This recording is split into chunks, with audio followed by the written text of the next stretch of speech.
Sebelum lanjut, jangan lupa untuk like dan subscribe ke channel ini, supaya bisa terus memberikan informasi dan hiburan kepada kita semua. Kalau sudah, langsung saja, mari kita bahas suku yang pertama. Nomor 1, suku Kaili. Suku Kaili termasuk suku asli yang berasal dari Sulawesi Tengah.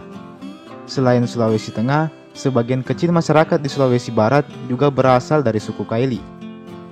Di Sulawesi Tengah, kita bisa menjumpai suku Kaili berada di wilayah Donggala, Sigi, Palu, hingga Gunung Gawalise, Gunung Noki Lalaki, Kulawi, dan Gunung Raranggonau. Menurut sejarah, kata Kaili ini berasal dari pohon kaili yang umumnya banyak tumbuh di wilayah tersebut. Kabarnya, dulu di tepi pantai dekat Kampung Bangga, tumbuhlah sebatang pohon kaili yang subur dan menjulang tinggi. Pohon ini sering menjadi penanda arah bagi para pelaut saat akan memasuki wilayah Teluk Palu dan akan menuju ke pelabuhan. Versi lain mengatakan bahwa Kaili sebenarnya diambil dari nama orang tua pertama suku ini, yaitu Kaili. Sosok yang bernama Kaili inilah yang kemudian mempunyai banyak keturunan dan lambat laun membentuk sebuah komunitas yang dikenal dengan nama suku Kaili. Suku Kaili sendiri memiliki lebih dari 20 bahasa yang masih mereka pergunakan sampai sekarang. Sangat beragam tentunya. Meski begitu, suku Kaili punya bahasa pemersatu yang bernama bahasa Ledo. Bahasa Ledo inilah yang umum digunakan oleh masyarakat Kaili di Sulawesi Tengah. Meskipun memang dewasa ini bahasa Ledo sudah agak bercampur juga dengan bahasa Mandar dan Melayu. Terakhir, suku Kaili memiliki pakaian adat yang bernama baju ngembe untuk perempuan dan baju koje atau baju ceki untuk laki-laki. Yang kedua, suku Pamona. Suku Pamona berasal dari wilayah Kabupaten Poso. Secara umum, mayoritas masyarakat dari suku ini menganut agama Kristen. Awalnya, suku Pamona menganut sebuah kepercayaan kuno animisme-dinamisme yang bernama Mola Moa. Kepercayaan inilah yang banyak mempengaruhi kebudayaan mereka pada masa lampau. Kendati demikian, masuknya agama Kristen membuat kebudayaan mereka menjadi bergeser, menyesuaikan dengan ajaran Kristen yang mereka anut. Beberapa ritual kematian seperti Mongkaryani, Mompemate, Mogawe, dan Meloa sudah tak lagi dilaksanakan. Suku Pamona menggunakan bahasa Pamona atau biasa juga dikenal dengan nama bahasa Poso. Bahasa Pamona merupakan bahasa yang berasal dari rumpun Austronesia. Menurut sumber yang saya dapat mengatakan bahwa suku Pamona ini awalnya berasal dari wilayah Tanah Salumoge, Kabupaten Luwu Timur, Sulawesi Selatan. Mereka berpindah ke Poso karena adanya peralihan pemerintahan di daerah asal mereka. Untuk pakaian adat, suku Pamona ini memiliki pakaian adat yang bernama Sampa Pitu. Yang ketiga, suku Lore. Suku Lore juga banyak mendiami wilayah Poso, Sulawesi Tengah. Lebih spesifiknya lagi di wilayah Kecamatan Lore Utara dan juga Lore Selatan. Suku Lore yang kadang juga disebut dengan masyarakat Napu ini dalam kehidupan sehari-harinya berbicara menggunakan bahasa Lore yang merupakan bagian dari rumpun bahasa Austronesia. Suku Lore juga dikenal dengan keunikan rumah adatnya yang berbentuk seperti piramida. Keberadaan suku Lore ini tentu menjadi bagian berharga dari keberagaman budaya di Sulawesi Tengah. Yang keempat, ada suku Bada. Masyarakat di suku Bada banyak tinggal di wilayah Lembah Bada yang letaknya di Kabupaten Poso. Lembah ini berbatasan langsung dengan Provinsi Sulawesi Selatan. Suku Bada sejatinya memiliki kemiripan dengan suku Lore. Selain karena wilayah kedua suku ini memang berdekatan, adanya kemiripan kebudayaan juga menjadikan kedua suku ini sering dianggap sama. Salah satu pembedanya adalah bahasa yang digunakan, di mana suku Bada menggunakan bahasa Bada, bahasa Napu, bahasa Sedoa, dan bahasa Rampi. Pada masa lalu, orang Bada memiliki tempat pemukimannya di bukit-bukit dengan pola mengelompok untuk alasan keamanan, karena dulunya sering terjadi perang antar kelompok.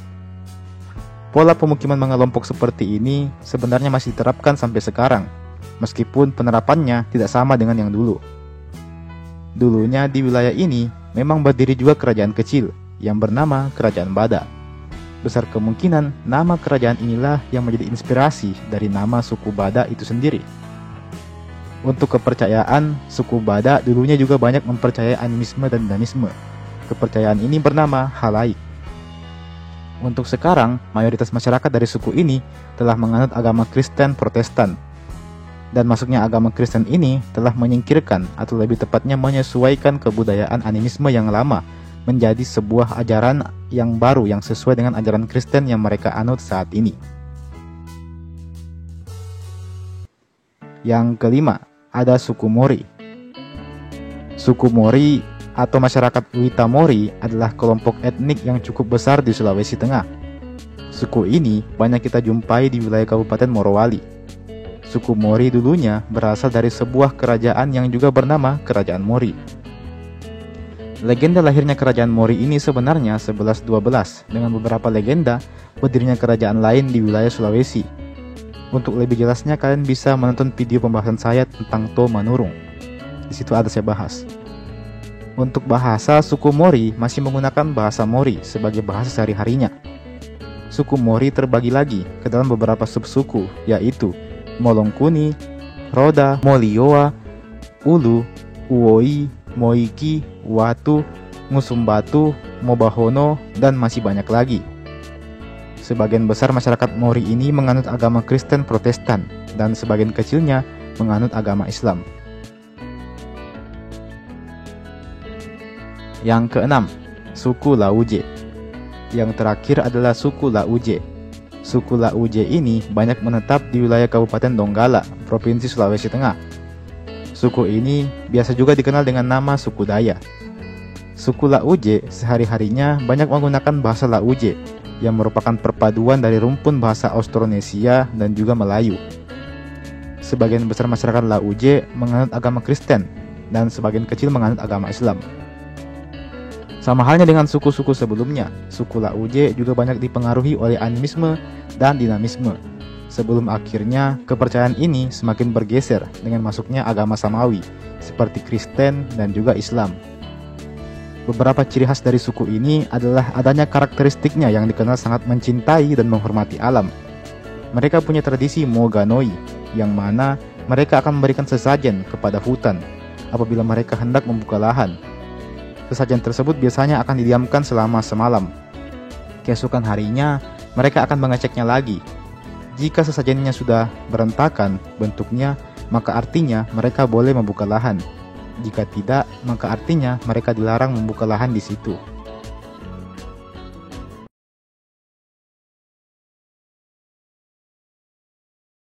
Suku Mandar, sebagaimana yang kita ketahui, merupakan satu dari 4 suku dominan di Sulawesi Selatan, bersama dengan Bugis, Makassar, dan Toraja. Meski begitu, suku Mandar sendiri paling banyak terdapat di wilayah Sulawesi Barat. Berikut ini 5 fakta unik yang ada pada suku Mandar. Yang pertama, asal-usul suku Mandar. Berdasarkan sejarah yang ada, suku Mandar diperkirakan telah ada sejak abad ke-16 silam, di mana terbentuknya suku Mandar berasal dari adanya perselisihan antara 7 buah kerajaan di wilayah pesisir dengan 7 buah kerajaan lain yang berada di wilayah pegunungan. Adanya konflik dan peperangan yang berlarut-larut menjadikan ke-14 kerajaan ini merasa perlu adanya perjanjian. Alhasil, melalui usaha yang panjang, akhirnya ke-14 kerajaan ini pun sepakat untuk berdamai. Dan lambat laun kemudian terbentuklah sebuah etnis di wilayah 14 kerajaan tersebut, yang kemudian kita kenal dengan nama suku Mandar. Yang kedua, budaya suku Mandar. Suku Mandar layaknya suku lain di Indonesia. Mereka punya bahasa dan budaya yang khas milik mereka sendiri. Bahasa yang digunakan adalah bahasa Mandar, dengan ragam dialek yang berbeda-beda, tergantung dari setiap daerah yang ada. Selain bahasa, suku Mandar juga punya tradisi dan budaya yang unik. Beberapa tradisi seperti Sayang Patundu, yang dilakukan dengan tujuan untuk menghaturkan rasa syukur atas anak yang telah hatam Al-Quran.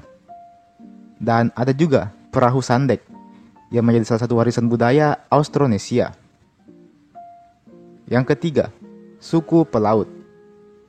Suku Mandar dikenal juga sebagai suku yang ahli dalam urusan kelautan. Pasalnya, masyarakat Mandar memang banyak yang berprofesi sebagai pelaut. Sama halnya dengan suku Bugis maupun Makassar, masyarakat Mandar memang dikenal sebagai masyarakat maritim yang ahli soal urusan kelautan. Pengetahuan kelautan suku Mandar ini bahkan telah tercatat dalam berbagai literatur kuno yang menyebutkan bahwa jalur pelayaran laut suku Mandar telah ada sejak zaman dulu. Bahkan telah ada jauh sebelum Belanda masuk dan menjajah Nusantara.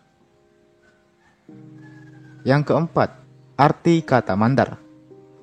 Tahukah kalian kalau sampai saat ini orang-orang masih sering berdebat tentang arti dari kata Mandar ini? Para ilmuwan dan budayawan banyak yang berpendapat bahwa nama Mandar ini berasal dari kata Sipa Mandar, yang artinya saling melengkapi. Hal ini merujuk kepada sejarah perseteruan 14 kerajaan tadi yang memutuskan untuk bergabung menjadi satu dan saling melengkapi satu sama lain. Pendapat lain menyebutkan bahwa kata Mandar sendiri sudah ada jauh sebelum terjadinya persekutuan 14 kerajaan tersebut, di mana hal ini tercatat pada peta-peta yang ada di Eropa antara tahun 1534 sampai 1540 yang memuat kata Mandar di dalam peta tersebut. Pendapat terakhir menyebutkan bahwa kata Mandar berasal dari sebuah sungai di daerah Balanipa yang bernama Sungai Mandar, atau kalau sekarang disebut juga dengan nama Sungai Tinambung. Dikatakan berasal dari Balanipa karena Balanipa adalah salah satu dari 14 kerajaan yang dinilai paling dominan pada waktu itu. Sehingga, karena kuatnya pengaruh kerajaan ini, maka nama persekutuan pun disepakati dengan nama Mandar, yang merujuk pada sungai Mandar yang berada di kerajaan Balanipa. Yang kelima, suku Mandar di Kalimantan. Suku Mandar memang dikenal luas sebagai suku yang mendiami wilayah Sulawesi. Namun nyatanya, suku Mandar ini tidak hanya ditemukan di Sulawesi saja. Suku Mandar nyatanya juga ada di wilayah Kalimantan, utamanya di wilayah Kalimantan bagian selatan dan Kalimantan Timur. Mengapa suku Mandar bisa sampai ke sana? Jawabannya sebenarnya simpel saja. Suku Mandar adalah suku yang gemar melaut, sehingga jangan heran apabila sebagian dari mereka pergi berlayar jauh lalu kemudian merasa nyaman dan berkeluarga di tempat lain. Mereka pun tinggal dan membentuk komunitas Mandar di wilayah tersebut. Dalam hal ini, Kalimantan. Selain itu, adanya upaya menghindari peperangan dan tuntutan kebutuhan ekonomi juga menjadi pendorong migrasi suku Mandar ini ke daerah lain. Menurut catatan, populasi suku Mandar memang paling banyak di wilayah Sulawesi Barat dan Sulawesi Selatan. Adapun jumlah populasi suku Mandar di wilayah Kalimantan sebanyak 49.000 untuk wilayah Kalimantan Selatan dan sekitar 33.000 untuk wilayah Kalimantan bagian timur. Jumlah ini tentunya dapat berubah seiring dengan berjalannya waktu.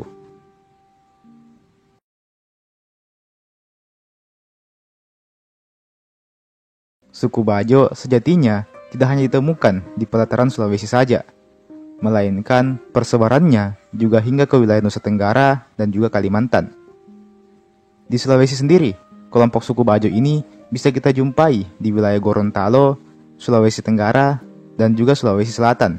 Dalam hal ini di sekitar wilayah Selayar. Apa yang membuat suku ini spesial adalah karena mereka tinggal di daerah lautan. Yap, mereka membangun rumah di atas laut. Dengan rumah yang berada di atas laut, maka jelas mata pencaharian mereka tidak jauh-jauh dari persoalan kelautan. Nelayan adalah satu yang paling dominan pada suku ini. Karena tinggal di atas laut, maka jelas orang Bajo ini punya keahlian melaut yang luar biasa. Mereka telah terbiasa sejak dulu untuk hidup dari hasil laut. Hal ini menjadikan mereka spesial karena memiliki keahlian menyelam yang di atas manusia normal pada umumnya. Sebagai perbandingan, manusia biasa alias kita-kita ini mampu menyelam di dalam air tanpa bantuan oksigen dan peralatan menyelam lainnya selama 30-60 detik.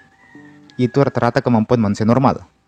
Namun beda halnya dengan suku Bajo ini, di mana mereka mampu menyelam dalam lautan sedalam 60 meter tanpa bantuan oksigen dan alat apapun dalam durasi waktu 13 menitan. Maka jelas, suku Bajo ini sudah melampaui batas manusia normal dalam persoalan menyelam. Sebagai perbandingan lagi, mari kita berkenalan dengan Stig Severinsen. Beliau ini adalah pemegang rekor menyelam tanpa alat bantu terlama di dunia, di mana dia mampu menyelam selama 20 menit lamanya. Dan itu pun dia lakukan berkat latihan rutin yang dia jalani selama bertahun-tahun dengan berbagai macam kegagalan tentunya. Tentu, latihannya difasilitasi dengan pelatih ternama dan juga dengan alat-alat bantu profesional. Namun suku Bajo secara natural, tanpa bimbingan ini dan itu, mampu menyelam selama 13 menit lamanya. Kalau semisalnya mereka dilatih secara pro, mungkin akan sangat mudah bagi orang-orang Bajo ini untuk memecahkan rekor Stig Severinsen tadi. Lantas, mengapa saya menjuluki mereka dengan sebutan manusia ikan? Jelas bukan tanpa alasan. Koordinator Kelompok Maritim Lembaga Ilmu Pengetahuan Indonesia yang disingkat LIPI, Bapak Dedi Supriyadi, menyebutkan bahwa kemampuan menyelam orang-orang Bajo ini berasal dari hasil adaptasi mereka yang hidup 24 jam di lautan. Tidak hanya itu, berkat kehidupan di laut ini, maka fisik mereka juga ikut beradaptasi, sehingga secara fisik mereka seolah-olah telah didesain untuk hebat di lautan. Memang bukan hal yang langka, kita bisa melihat secara langsung, orang yang tinggal di pegunungan pasti punya kemampuan mendaki yang hebat, dan orang yang tinggal di pinggiran pantai pasti hebat berenang. Pun halnya dengan suku Bajo yang tinggal di lautan, DNA mereka membuat mereka ahli dalam menyelam. Hal ini terbukti karena ternyata terjadi mutasi DNA pada orang-orang Bajo ini. Kok bisa? Jadi begini, saat seseorang menyelam dan menahan napas, maka detak jantungnya akan melambat. Pembuluh darah kita otomatis akan menyempit, lalu limpa kita akan berkontraksi, karena limpa di sini berfungsi untuk menghemat energi kita. Karena kita sedang dalam posisi kekurangan oksigen. Dalam kasus orang Bajo, mereka ternyata mempunyai limpa yang lebih besar dari manusia normal, sehingga mereka bisa menahan napas lebih lama. Dan hal ini berujung pada kemampuan menyelam mereka yang luar biasa.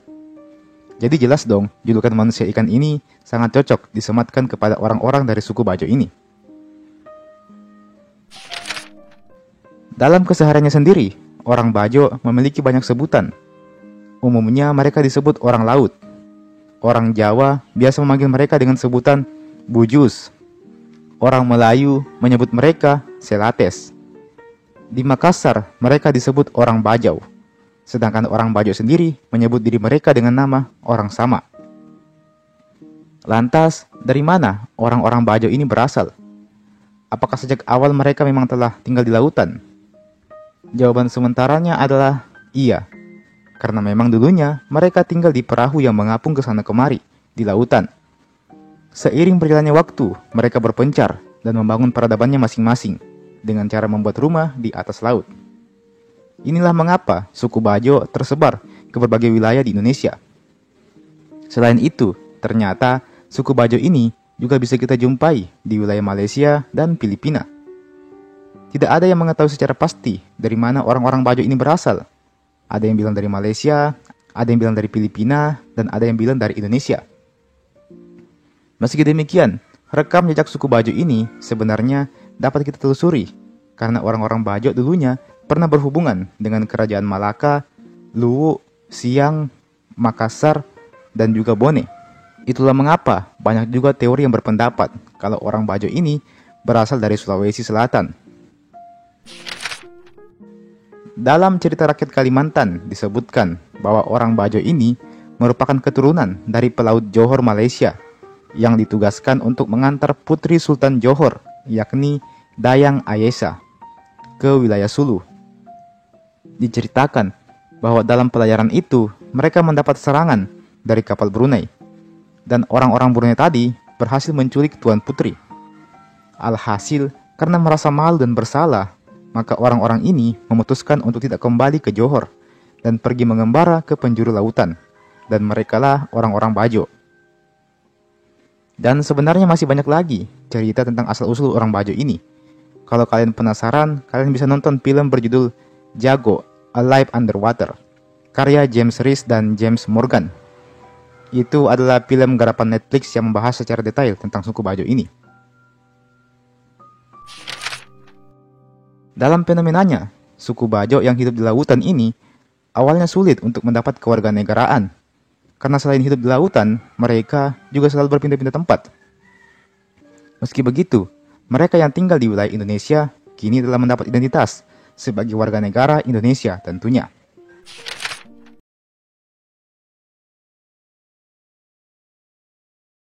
Mengutip dari buku Kerajaan Tradisional Sulawesi Tenggara, Kesultanan Buton, menegaskan bahwa nenek moyang penduduk Buton ini termasuk kepada kelompok ras Deutero Melayu, yang mana penyebarannya dimulai dari daratan Asia, Annam, Tonkin, Indochina, Kamboja, dan Asia Tenggara Kepulauan.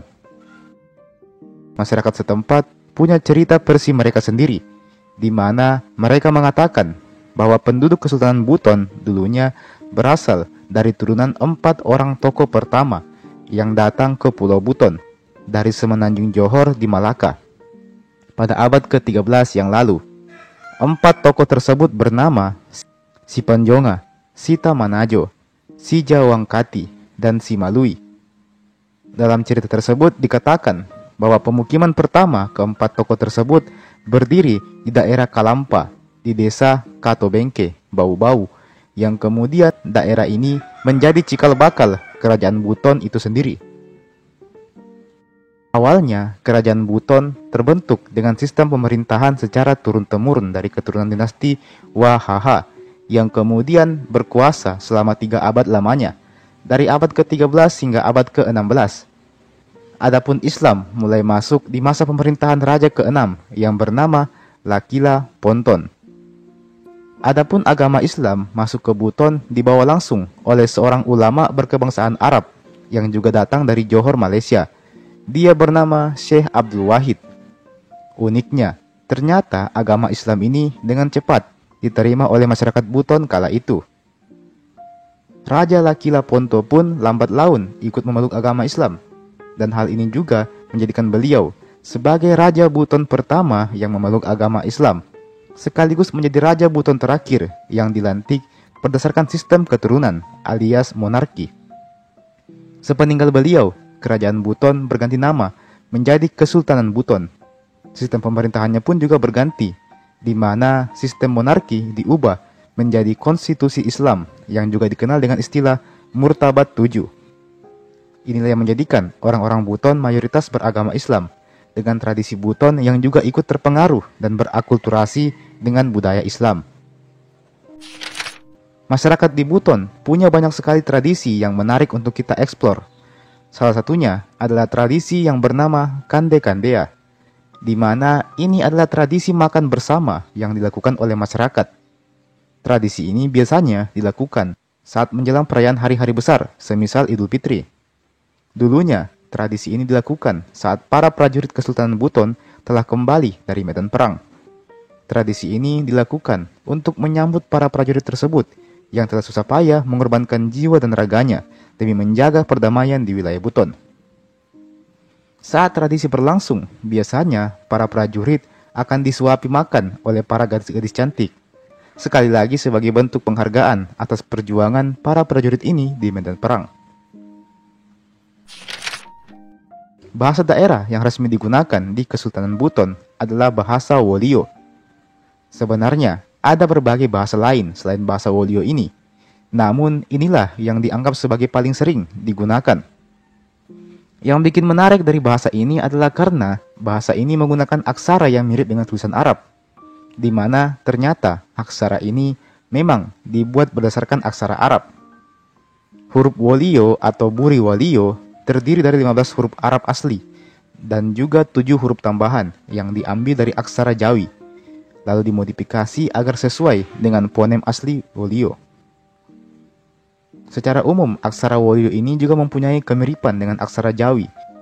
Hanya saja terdapat beberapa perbedaan dari kedua aksara tersebut. Belum diketahui secara pasti sejak kapan aksara Buton ini ada. Namun, apabila kita merujuk pada kitab-kitab tertua di Kesultanan Buton, maka diperkirakan aksara ini telah digunakan sejak abad ke-16, bertepatan saat agama Islam masuk ke wilayah Buton. Salah satu keunikan yang dimiliki suku Buton adalah adanya sebagian kecil masyarakatnya yang memiliki mata berwarna biru cerah. Beberapa warga lainnya ada juga yang hanya mempunyai sebelah mata yang berwarna biru, sedangkan mata sebelahnya lagi berwarna coklat biasa. Kok bisa ya? Warna mata biru cerah ini rupanya berasal dari sindrom Waardenburg, yaitu sindrom yang menyebabkan mutasi genetik yang mempengaruhi warna pada mata. Sindrom ini mungkin kelihatan unik dan seolah menjadi berkah karena menjadikan mata terlihat berbeda dan kelihatan indah. Namun, di satu sisi, sindrom ini punya efek samping, yaitu menyebabkan melemah atau bahkan menghilangnya kemampuan pendengaran pada orang tersebut. Selain itu, efek samping lain dari sindrom ini mengakibatkan mata penderitanya akan berair pada saat terkena sinar matahari secara berlebihan. Sindrom Waardenburg ini biasanya hanya terjadi pada 1 dari 40.000 orang saja. Sindrom ini murni merupakan bawaan sejak lahir dan tak bisa ditularkan ke siapapun. Sindrom ini juga belum bisa diobati dengan obat-obatan manapun. Jadi jika semisalnya orang yang mengidap sindrom ini menikah dan punya anak, maka belum pasti anaknya akan memiliki mata berwarna biru juga. Meski begitu, dalam beberapa generasi ke depannya, tetap masih ada kemungkinan lahir anak bermata warna biru dari keluarga tersebut. Meski begitu, memang jumlah orang yang mempunyai mata biru di suku Buton ini tidaklah banyak. Iya, banyak kalau dibandingkan dengan suku-suku lain dengan daerah lain. Tapi aslinya, bahkan di Buton sendiri, mata warna biru itu masih terbilang jarang hitungannya. Nah, banyak orang yang berpendapat bahwa mata warna biru ini berasal dari kawin silang antara orang-orang Buton dengan orang-orang Portugis di beberapa abad yang lalu. Namun hal ini ditepis oleh para ilmuwan, karena kalau berasal dari kawin silang, maka harusnya bukan warna matanya saja yang menurun, tetapi juga bentuk wajah dan fisiknya. Sayangnya, orang-orang Buton punya fisik dan wajah yang sama seperti orang Indonesia pada umumnya. Jadi agak sulit juga untuk mempercayai teori tersebut.